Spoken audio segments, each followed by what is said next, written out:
You know, when everything's going wrong with your car, not everything, but you know, e-brake still doesn't work, just read all that, no luck, order new pads, hopefully that does something. But it's always good to just buy more parts and see how those go too. So,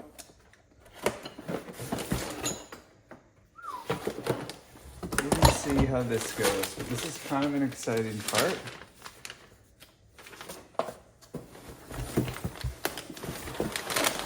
It's gonna make the car look ridiculous, but we got the MKM angle kit. So this should give us like 66 degrees of angle, I think is what it is. And it's all in Swedish, so that's great. Should be able to just figure it out. This should be hopefully not frustrating. I just want to go over the MKM angle kit and just how everything bolts to the car, because the way it shows up, some people I've talked with online that haven't had instructions at all. And then I've also, I guess, had a little bit of trouble reading the instructions, and I had to go back and forth emailing them. But I just want to go over, now that it's all on and complete, just go over all the steps and how this bad boy bolts on. Here we have your tie rod spacer. They're pretty self-explanatory. One thing I had to do with this is they're built pretty long for different steering racks. So they're built to cut and trim to whatever you need. Like when I got them, the toe had to be way out. So I just had to trim them up to whatever length you need. And then it comes with a new ball joint end or tie rod end, which obviously goes there. There's two holes in your steering knuckle. One's obviously for quicker steer, less responsive steer. I went for the more aggressive option. And then you have your steering knuckle spacers here, which just set your knuckle lower for when your car is lower. And this thing, your tie rod is less stressed out.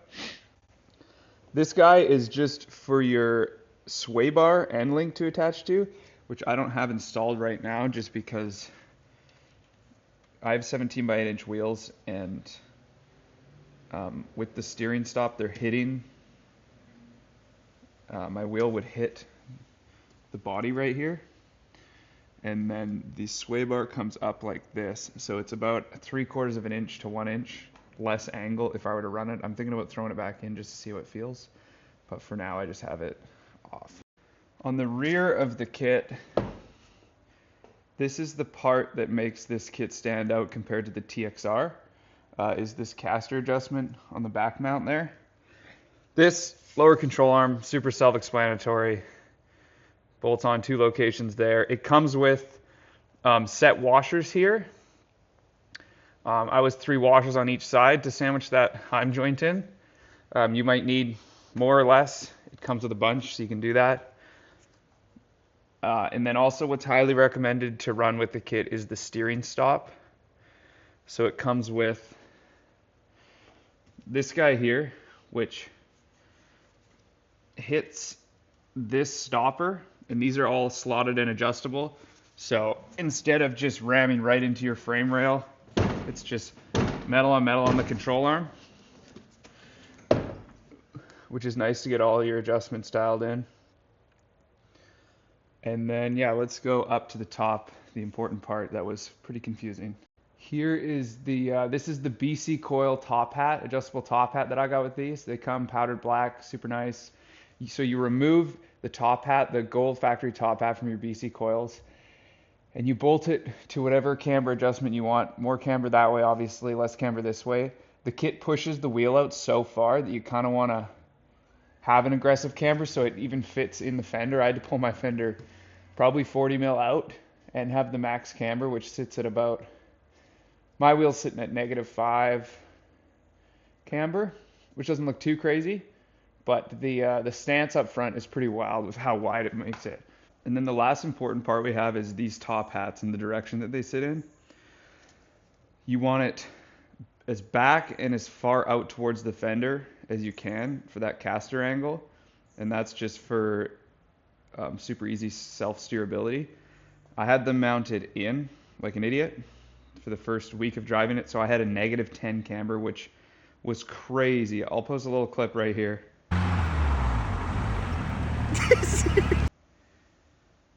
The car looked broken and I knew something was wrong, but I mean, I'm pretty new to the caster, Ackerman, all these angles and what they do. But after talking with the company over email, which were super helpful, we got it all set up. So out this way towards the fender and then towards the back for the correct caster angle for self-steer. Also, for Ackerman adjustment, this steering knuckle comes slotted on this side. So it's 19 mil on each end. Also comes with extended bolts, which is nice.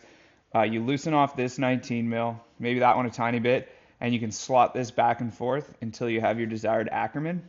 This kit overall is unreal. Like for the price, it was 1,300 Canadian to my door with duties and everything from Sweden or wherever MKM is made or based. Compared to like a BMW kit or anything that's cut out of stainless like that, it's a super good price for what you're getting, especially with the top hats that come with it to bump your coils back.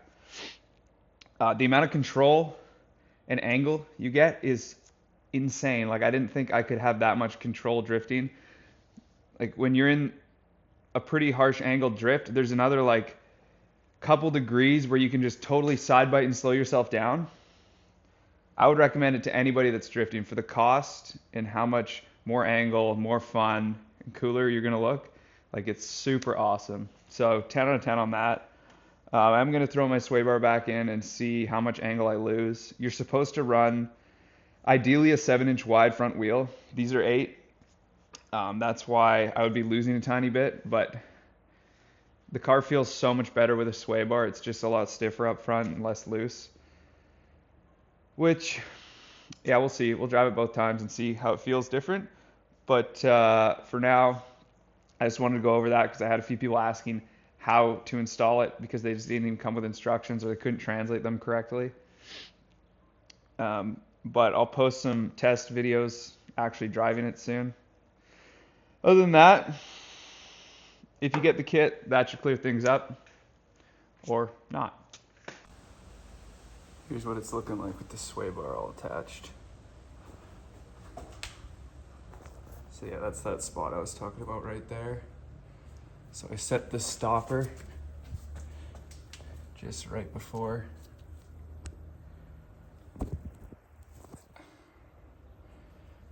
this stopper hits that, right before it hits there. As soon as you set it on the ground too, it gains a ton of angle as opposed to just when it's up here. And then for the wide body, there's 2 bolts right here. This needs to be attached still. That bolt the fender on. I unbolted this one, put a 30 mil spacer in, so it kicks out now. And then I just rolled this super hard, and it doesn't rub anymore. Yeah, she's loud and proud out there.